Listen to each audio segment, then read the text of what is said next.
Hello, my name is Martin, and I'm going to show you an experiment that we conducted to measure concentration performance. And I think you've already seen the demo from Francisco Fernandez a couple of days ago.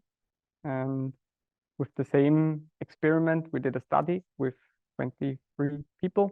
And I'd like to show you a little bit more in detail how the study was designed, what results we've gained, and then I'd like to show you the experiment with a subject. So for the concentration experiment, we used the unicorn. The unicorn is our more or less consumer-grade amplifier, and it features 8 electrodes and a sampling rate of 250 Hertz. For this experiment, we've placed the electrodes mainly on the occipital area. There were a couple of reasons for this setup. We wanted to avoid EOG or EMG artifacts, which we often find if we go to the frontal areas of the brain. And we wanted to have minimum impact of motor areas because the experiment included some finger movements, and we wanted to avoid that we are classifying the frequency band change of the finger movement. And we also read some studies that the occipital area is involved in working memory, processing of visual and sensory information. And that's why we designed our experiment as following. You can see that the 8 electrodes are on the visual area of the brain. And ground and reference were placed at the mastoideus of each side. So this is how our experiment was designed. We used 23 subjects, and each one of these subjects had to train to a D2 test. The D2 test is a focus test, and it's standardized, and we've got some pretty good results with this test. That's why we stayed with this test. And the second part of the experiment was a baseline measurement. So we were able to classify resting EEG versus focusing while doing the D2 test. After the training phase, we trained our system using a classifier. And then we did the same experiment again and wanted to validate that we can distinguish resting EEG from focus EEG. And that's why we did the same test again and did some validation and the cross-validation. And after doing this experiment, we wanted to know if we can apply this classifier to other types of experiments, and if we can really measure concentration or focus or visual engagement, whatever we might call it. And therefore, we played a Tetris game, and we played the Tetris game with 3 different speeds and looked at the classification output to see if we can detect the engagingness of the game according to the EEG. And besides our measured results, we also did a questionnaire with our subjects because we wanted to know if the perceived focus fits with the measurement output that we acquired. And we did the same with the video. We did 2 different videos. One was a bit more engaging and one was a bit less engaging. And again, we asked the subjects to fill the questionnaire to see if the perceived engagement fits with the measured engagement. And that way, we think we have a pretty good estimator for focus or visual engagement. Maybe a bit to the features that we looked at. So I guess most of you know that there are different frequency bands according to the mental status of a subject. So we have delta, theta, alpha, beta, and gamma bands. I guess most of you know it from various studies. And if we do different tasks, we can see a shift in the band power. So on the right-hand side, you can see, for instance, the shift in band power if you have eyes opened or eyes closed. So in this case, we see some big alpha burst in the 10 Hertz frequency range. And that appears if you close your eyes and the visual cortex relaxes and the neurons synchronize there. And we used a couple of different frequency bands. Like in this case, we used two. We looked at the theta power and the alpha power for this experiment and looked at this power changes while doing different tasks. Like we looked at the theta and alpha power during baseline measurements while playing Tetris with a slow speed versus rest, medium speed versus rest, and fast speed versus rest, as well for the video when watching an engaging versus a non-engaging video. So what we perceived there was that if we compare the D2 test versus rest, we found an increase in the theta band and a decrease in the alpha band. And the same goes for most of the Tetris paradigms, just in different on different levels. So there was the theta activity was rising and rising, then faster it became, and the alpha activity was becoming less and less, then faster the game became. And there was just some little increase in both bands for the video engaging versus non-engaging task. But we didn't only do that offline. We also did that in an online manner. That's why we calculated this band power features online, did some feature extraction and added some machine learning to be able to use this test in real time. And here you can see how the D2 test looked in our case.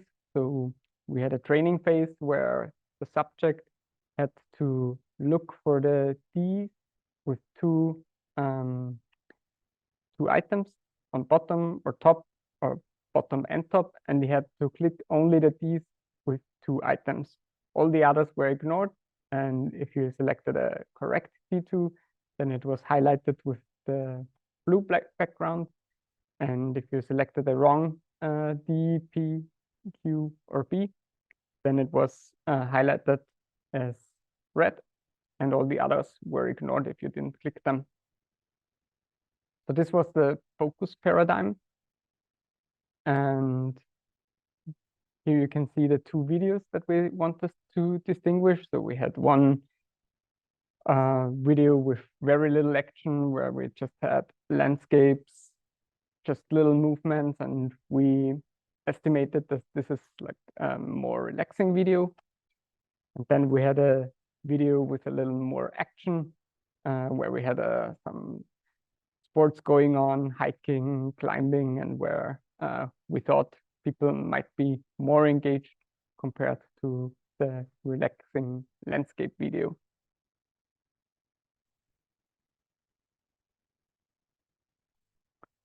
And the other experiment that we did was while playing Tetris. So we built a small Unity game, and we were able to implement 3 different difficulties or speeds. So once the game was very easy to handle and not very encouraging, then we have had something like a middle stage where the speed was a bit increased, but you were still able to handle the game pretty well. And then we had an overwhelming game speed where you were not able to accomplish the game at all. And we wanted to see if we can see these stages reflected in the EEG. And we also, as mentioned before, we had a questionnaire after each task to see how the subject perceived the difficulty, like how easy or difficult it was to accomplish the task, the perceived duration of the task, like if time passed fast or slowly. We asked them for emotions, if it was like emotional for them or not at all, how easy it was for them to focus, or how overwhelming it was, and the visual appearance, if it was appealing or not. And here you can see after the training run, we did the first test run. And we did the same testing paradigm as training paradigm, just to have two completely separated data sets, and that boosts our confidence a little bit into the whole paradigm. And if we were classifying rest versus D2, you can see that on the right-hand side. You can see the score value from a very low level to a very high level. And when we had baseline, again in the testing paradigm, that the score value was very negative. And when the task switched to the D2 test, then the score was rising. So on the orange scale, you can see the task instruction. So first section was to do, and you can see the whole time the score was pretty low. And then the task was given to do the D2 test, and pretty quickly the score value was rising. And then the relaxation task came again, and the score level started to drop. And in the end, the subject again had to do a D2 test, and the score value was rising. And afterwards, in the past 2 minutes of this measurement, the subject was answering the questionnaire, which is also a bit interesting because there was no defined task, but it was still more on the a little bit more engaged side, which would be expected according to our hypothesis that we can measure focus somehow. And overall, we achieved an accuracy of over 90%. And we achieved this accuracy across 23 subjects. So in general, we achieved an average accuracy of 94.6%. And you can see that each subject performed pretty well. Some of them even reached 100% accuracy, and there were just a few outliers that were not able to control the paradigm well. And here you can see the results from the Tetris test. So after the training, we did the application, and we were trying to classify the Tetris speed from the EEG. And what we wanted to find out with this task is if it is possible to apply the training paradigm to another task. And in this case, we had 3 different Tetris speeds: slow, medium, and fast. And the subject had to perform them in a randomized manner. And on the right-hand side, you can see the average score across different subjects. And we were clearly able to identify different game speeds from the EEG only. So if subjects were playing the slow Tetris, we had a lower score compared to the subjects when they were doing the medium Tetris task. We received the highest scores when they were doing the fast Tetris experiment. And on the right-hand side, you can see that as well. So here was the slow task, and the score is lower on average than for the medium task, and the highest scores were received for the fast Tetris speed. And then we also wanted to validate if the perceived engagement is matching the measured engagement. So that means we had the questionnaire and asked for the 5 different parameters that we wanted to know from the subject. And we calculated an overall score for the perceived engagement. And then we tried to align that with the measured engagement from our EEG. And we can see that the scores are rising in the perceived engagement because the area becomes bigger and bigger with the color. Like yellow one would be the fast Tetris speed. It's the biggest area, and smallest area is the blue one with the slow Tetris speed, and that fits our measured scores as well. Like the resting state is the gray one, a little bit more challenging was the slow speed of Tetris, a little bit more challenging was the medium speed, and the most challenging one was the fast speed. And we did a similar thing with the videos, just to see as well if we can apply the classifier to another task that is visual. Therefore, we played the two videos to the subject, and we were able to see across all the subjects that there's a little difference. It was not as big as with the Tetris, but still, on average, we were able to see if the video was a little bit more engaging or a little bit less engaging. And then we also wanted to see if that fits our measured engagement, fits our perceived engagement. And again, we tried to match that with the area and of the perceived engagement. And you can see the green area is a bit bigger than the purple one, and that's also what we measured in the using the EEG.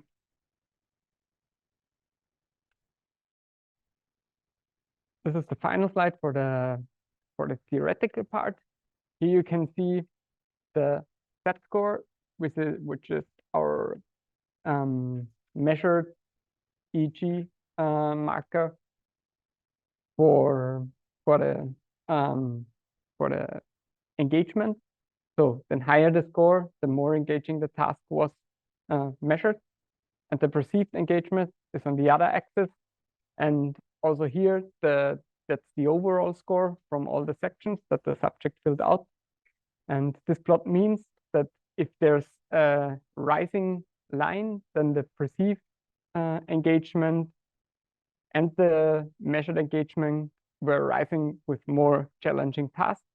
And that's what we had as a hypothesis, that we can measure EEG and the subject will can measure engagement from the EEG, and the subject will perceive it as well. So here on the first plot, you can see it for all the 24 subjects. Each of the subjects has a different color, and you can see a rising trend for all the subjects. So that means, in general, we were able to measure the engagement with the EEG. And on the second plot, on the B plot, you can see it with different tasks. Like that's the Tetris experiment. The blue one was the slow Tetris speed. So it was not perceived that engaging for different subjects, and not measured very engaging for different subjects.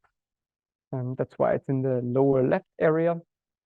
In the middle, you can see the medium Tetris speed. So subjects perceived it more engaging than the first task, and we also measured the same thing.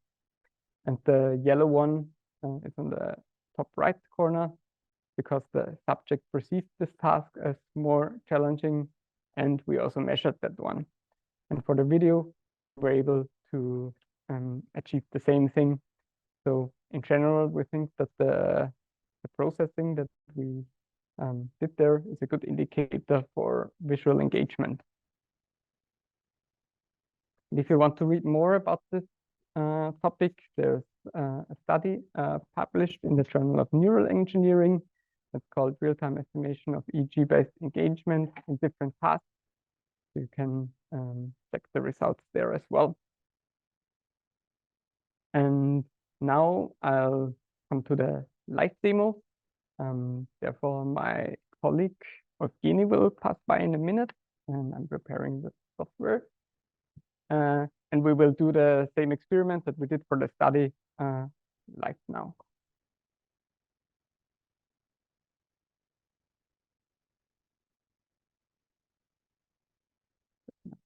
Sharing screen quickly.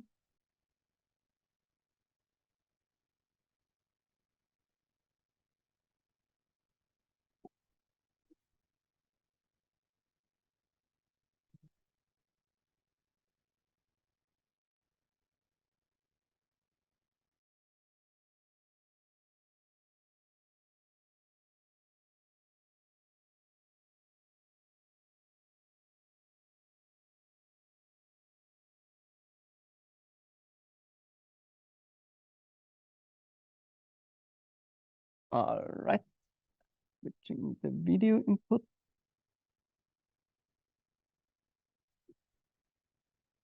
So now you can hopefully see the second monitor as well. So on the monitor, on the camera, you can right now see the monitor, so you can follow the task that Evgeny will be doing. And I'm sharing my screen as well, so you can see what I'm looking at the same time. So first of all, we have to prepare the BCI, and we're also using the unicorn for this task.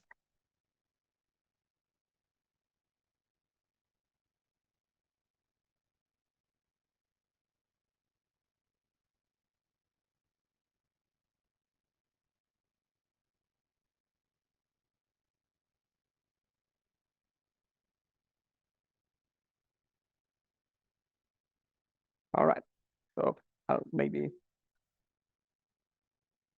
do the camera to the head. That's Evgeny, a colleague. And first of all, we're going to prepare the EEG. Therefore, we put 2 electrodes on the left and right mastoideals, each side. Can you turn your head?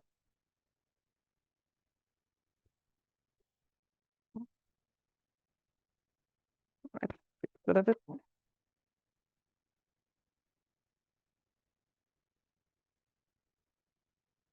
And now we're applying the unicorn.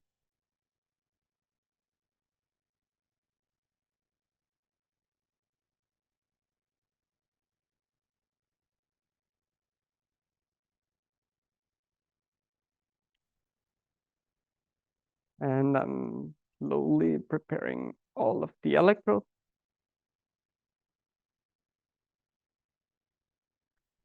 And that to attach ground and reference. 3, 1, and 2. So now we can see some dry EEG. And we're a bit overwhelmed with zoom. And I'm going to add gel to all the electrodes a bit, so we have some more stable signal.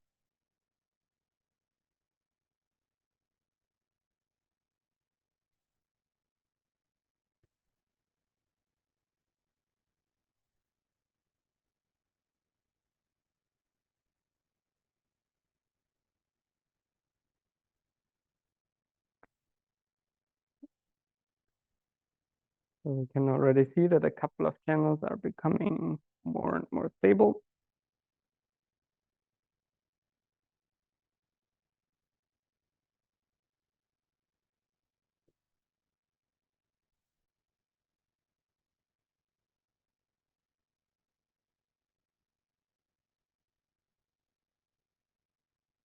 So channel 7 looks a bit off though.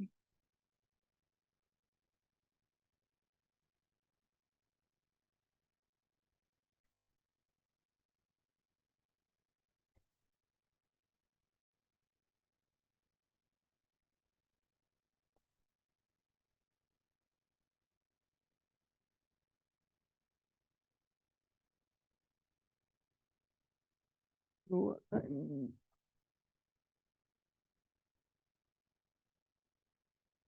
all right. So this EEG starts to look good. So I asked my colleague to blink his eyes a couple of times. So we can see some big eye blinking artifacts. Clench your teeth a couple of times.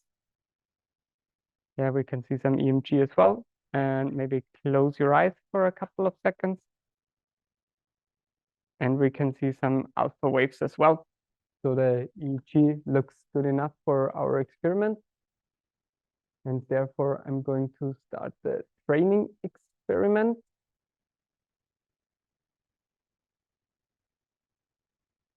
So I have to handle my Zoom windows a bit. And we can start. I hand over the mouse to Evgeny, and now his task is to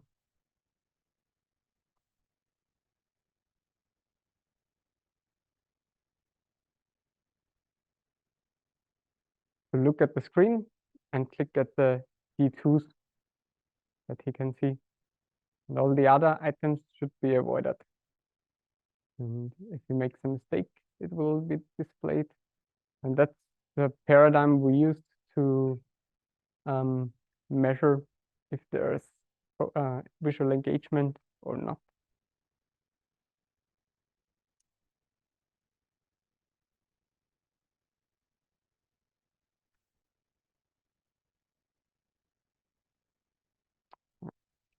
I may have to detach my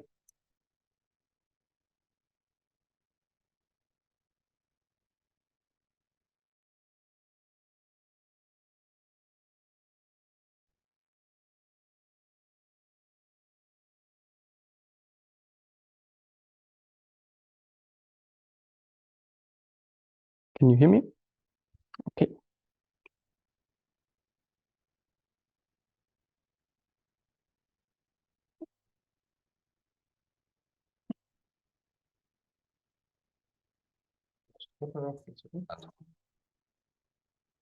All right.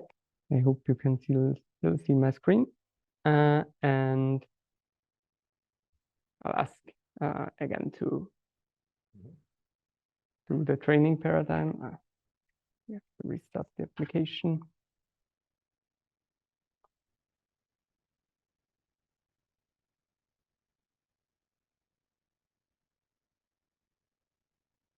All right.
Okay.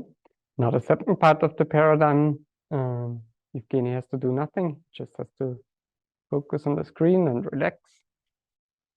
And then we have another round of the same paradigm, and then we should be able to see if the system is able to classify the two states.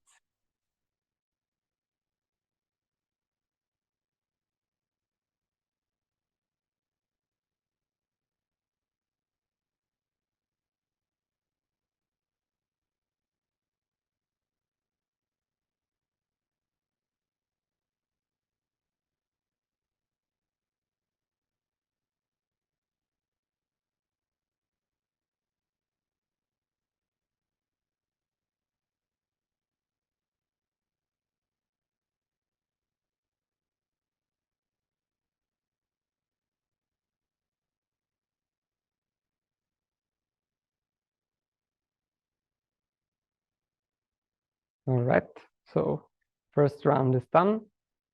And now there's another round for the D2 test.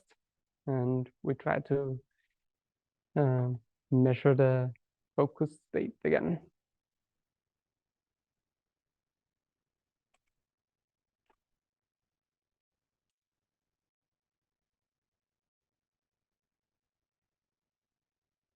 In general, the D2 test is a test that is often used in psychology.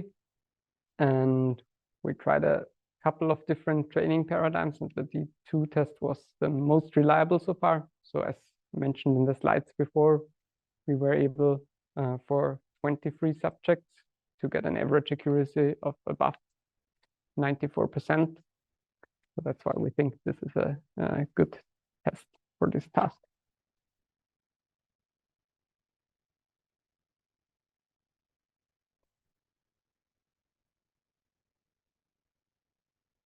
All right. The second part of the task is again to relax.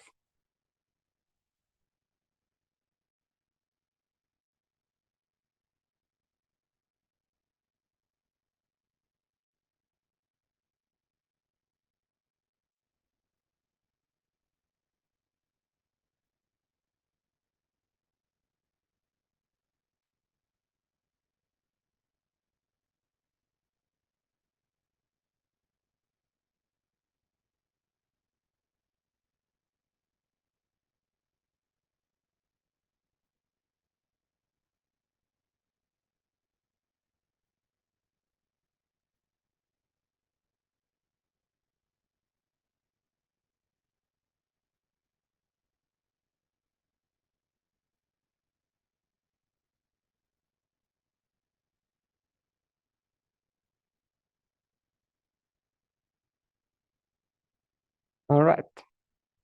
And now that the training paradigm is over, the system is calculating a classifier, and hopefully Evgeny is one of the responders. So we can see if the system was able to differentiate the two states. So we achieved an accuracy of over 80%, which is quite okay. And I'm going to enable the network interface so we can follow the output.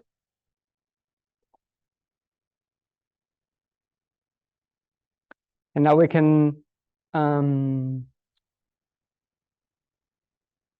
add another application on the side where we can follow the system and check if the score is rising or falling. I'm opening this application right now.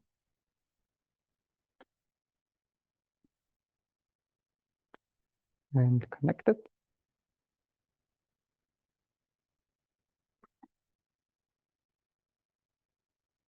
And now Evgeny gets the same task again. So he will get a D2 and a resting phase again. And we can follow if the score is really rising and falling. So I click OK. And now the score is above 0, which indicates that the focusing is detected. And it also stays above 0. So if it would be below 0, it would go to the min, to the bottom.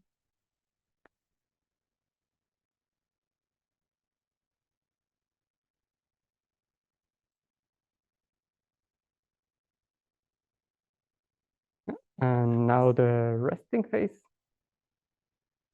And we can see that the score is slowly decreasing. And also the resting phase can be detected.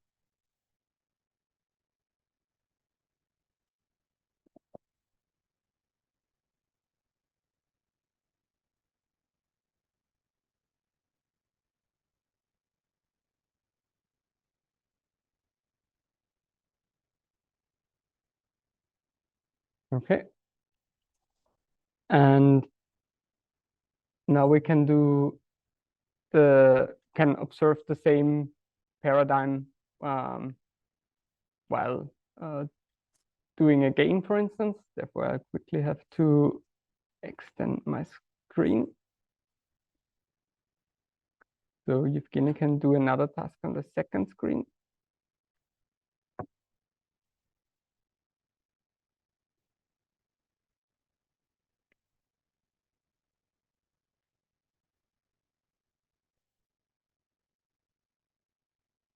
All right.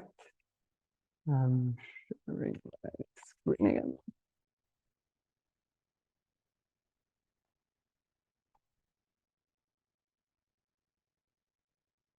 So the second task will be to...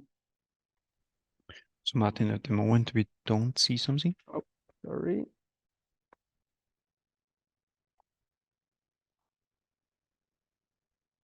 So you should see the screen 2 now. And on this screen, we can display the video. so Evgeny will be displayed with the video, and we can watch at my screen if the score is rising or falling. So first task is the engaging video, the relaxing video. So Evgeny is now watching the relaxing video, and we can follow on the screen if the score is going more to the minimum or more to the maximum. So right now it's in the middle, little bit more to the minimum, which should be the resting class. That's quite okay.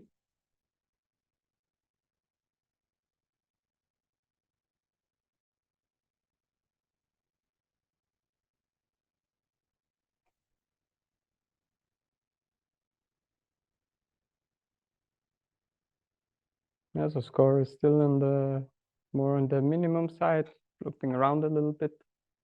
So looks like Evgeny is able to relax well during this task. And now we can play the second video, the more challenging or engagement video. And we can see if Evgeny becomes more, stays relaxed or becomes more engaged.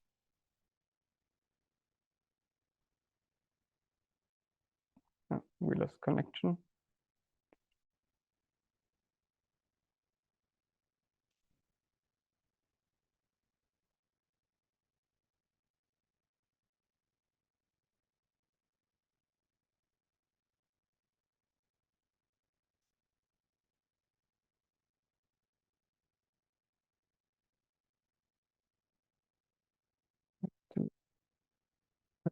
To the app again.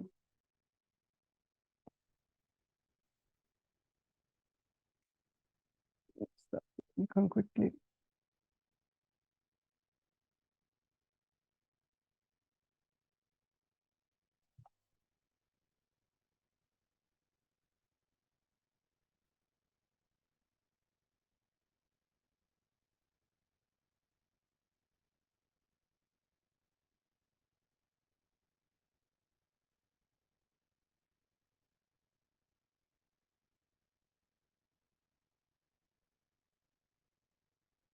So the PC refuses to connect. Now we're back on again.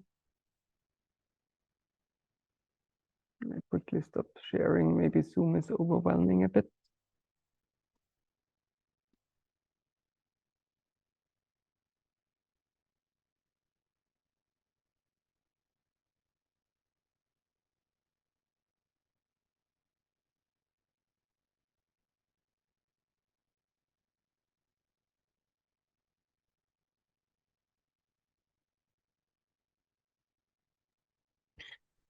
So while Martin, It looks like the Zoom is and everything running in parallel is overwhelming the PC a bit. So I give you some time. In the meantime, I address the most asked question today. So here on the Spring School program, you can actually see the last day, which is tomorrow. Our functional mapping of the eloquent cortex and cortical networks with ECOG. Here you can see at 7 p.m. Vienna time, we are doing the very difficult exam and the social media challenge. So at the beginning of the hour, we will send out all the questions, in total 20 questions, 5 points for each. This sums out up to 100 points if you can do everything perfectly. And then you have to fill the exam. So it's on paper, it's a PDF. You have to send it back to us, including your name. And then we are doing the social media challenge. So we will look at your Instagram posts and your LinkedIn posts. So please complete them by tomorrow at 7 p.m. Ideally cut videos together, that it's a little bit long and we see all your posts during the week in one single video, because then it's just much more fun to watch it. And then we select a winner for the Unicorn Hybrid Black and also the coupon for the Unicorn Education Kit. And at the end, you're getting the attendance certificate. So if everybody participated for the 140 hours, This is actually closing the Spring School. So Ariana is asking, I wanted to ask the organizers if we are getting our certificate of attendance and can access the exam. Also in the case we couldn't follow all the hours and rewatched sessions on YouTube.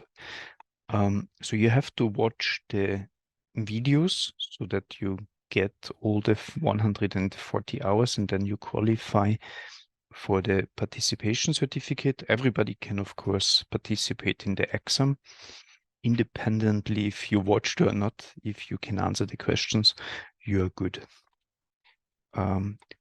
Xenia is asking, I'm sorry, but how to participate in the social media challenge? Only the post in LinkedIn is needed. So actually there are two challenges. Maybe I can also show you that. So if I go to LinkedIn, maybe I use this account and I go to g.tec. So I can show you some examples. Takes a little bit. Martin is taking all the bandwidth. Then I can just filter for different activities and mentions. So please tag g.tec medical engineering. And then I can see, for example, Stephen Lauris, our keynote speaker, who will come online in a few minutes, that he posted, I'm attending the BCI and Neurotech Spring School. He tagged us here. So this is done with @g.tec medical engineering so that we can find it. And at the end, we can just look at how many likes the post got. So this one was just posted, got 5 likes. And then we can look at the winner of the LinkedIn channels. And for the Instagram challenge, for example, we can go to Instagram. You should also tag g.tec AT. And here you can, for example, an nice post from BCI SS 2024. So this is from Masa, Neurotech X. So important is that you tag us, otherwise we don't find it. And of course, you're also welcome to make reels or videos, however you call it. And tomorrow we will just rewatch these posts and select the funniest or the most engaging ones. And then we have a poll in Zoom and you can decide who is actually the Unicorn Hybrid Black winner of the day. Martin, can we go back?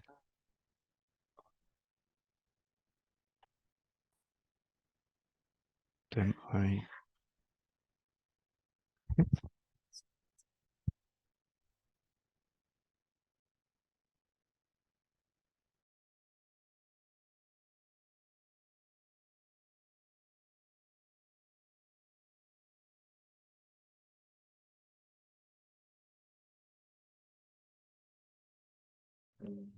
Hello, I hope you can hear me again. So we had to remove our Bluetooth dongle because it was defect, and Evgeny is in another training run. So we should be on in a minute again. Are there any other questions concerning the video challenge for example?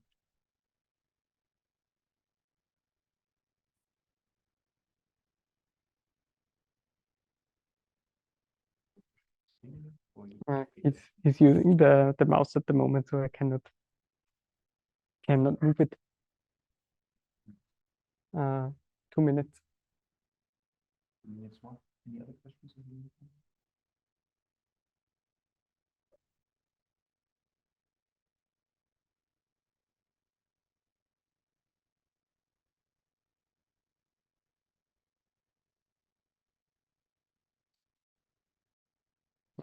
So he was definitely challenged now. Hopefully he can relax.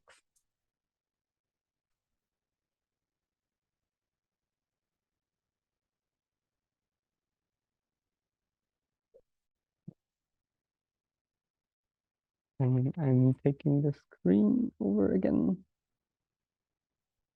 Don't worry if you post them share in the g.tec channel. We still see all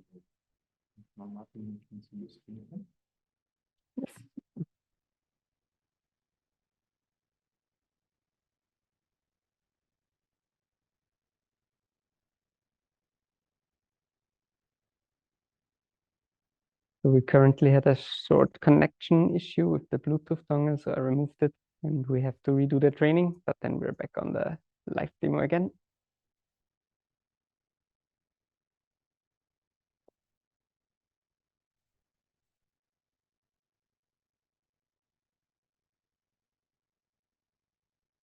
All right, past couple of seconds that Evgeny is in the relaxation mode, and then we should be able to receive the score again while Evgeny is doing some tasks.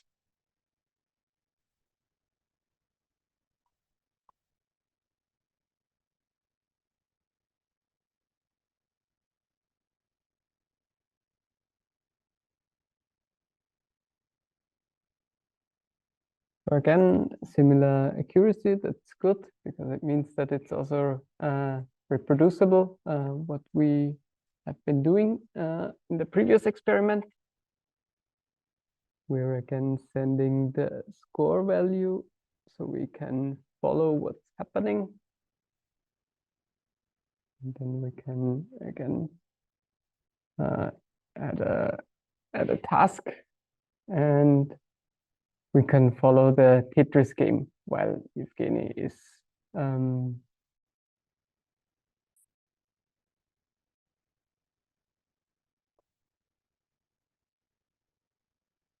I'm opening the receiving application again.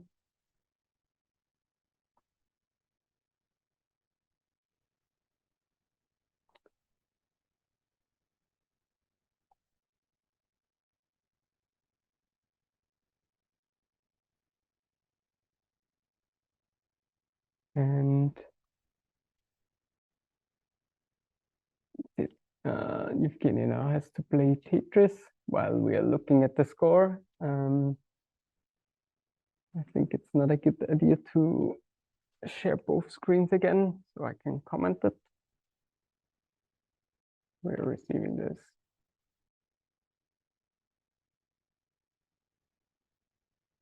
All right, so right now, Evgeny has to do a similar task. He has to do a more focusing task to control the Tetris game, just with the keyboards. And I can comment on the score value in the meantime. So the task is now randomized as we did in our study. So he either has to play Tetris and fast, medium, or slow. So he started right away with the fast Tetris game, and his score is rising at the same time. And he has to do this task for a minute. And this is the Tetris speed that he's not able to accomplish. So we estimated that this is overwhelming, and we're seeing that in our score values as well in the meantime. So the score values are in general higher than when he's playing Tetris in a slow or medium speed because he's not able to accomplish the task. So that we thought that this is stressing out the subject. And that's also what we've measured in the study with 23 subjects.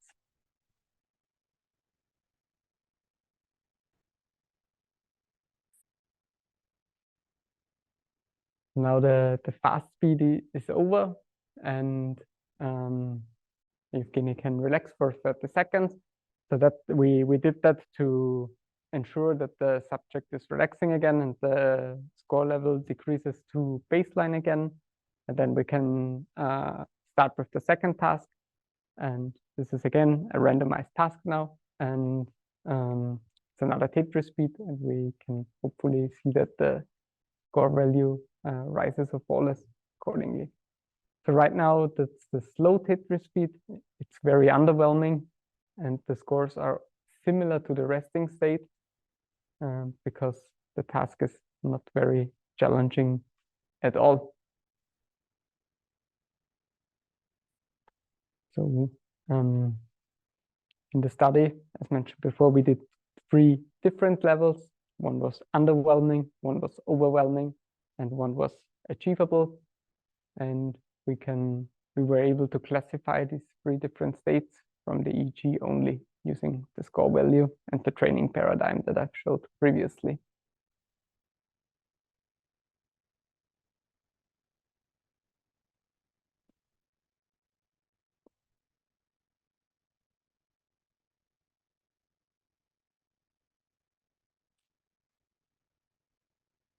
Right. And then the 60 seconds are over. So now the score values were way lower than when with the overwhelming speed. And the final speed would be the medium Tetris speed. And we measured that the score values in our study were in between high and low. Hopefully we can see the same now. Yeah, I cannot share both, then it crashes again.